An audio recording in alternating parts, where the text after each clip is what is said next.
దేవుడి మనసు మనకు అర్థం కావాలి అంటే ఒక తండ్రి మనసు మనకు అర్థం కావాలి.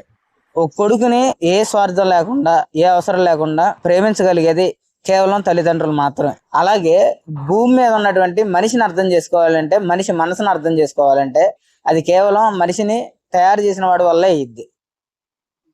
కాబట్టే ప్రభువైన యేసుక్రీస్తు వారు భూమి మీదకి వచ్చి మానవ జాతి కోసం మరణించడం జరిగింది. మనిషి కోసం చనిపోయిన వాళ్ళు ఎవ్వరూ లేరు. ఒక దేశం కోసమో, లేదంటే ఒక ఆస్తి కోసమో, కన్నబిడ్డల కోసమో చనిపోయిన వాళ్ళని చూసాం. కానీ మానవ జాతి మొత్తం మారు మనసు పొంది పాపాలు విడిచిపెట్టి పరిశుద్ధంగా బతకాలి అనే ఒక ఉన్నతమైన ఆలోచనతో దేవుడు చనిపోవడం అనేది అరుదు. అలాంటి వాళ్ళు లేరు. మనం చాలా మంది దేవీ దేవతలను చూసే ఉంటాం, చాలా మందిని కల్పించుకొని ఉంటాం. కానీ వాళ్ళలో ఎవ్వరు మన కోసం గానీ, మనలో మార్పు కోసం గానీ చనిపోలేదండి. కేవలం మనలో మార్పు కోసం, మానవ జాతి పాప ప్రక్షాళన కోసం చనిపోయింది ప్రభువైన యేసుక్రీస్తు వారు. ఆయన మాత్రమే మానవ జాతిని మార్చగలడు. ఆయన్ని నమ్ముకుంటేనే పాప క్షమాపణ, నిజమైన మోక్షం. అందరం మోక్షం కోసం ఎక్కడికో వెళ్తూ ఉంటాం, ఎన్నెన్నో చేస్తూ ఉంటాం, ఎన్నెన్నో దాన ధర్మాలు చేస్తూ ఉంటాం. కానీ నిజంగా మోక్షం రావాలి అంటే మనకు కావాల్సింది ఏంటంటే పాపం పోవడం.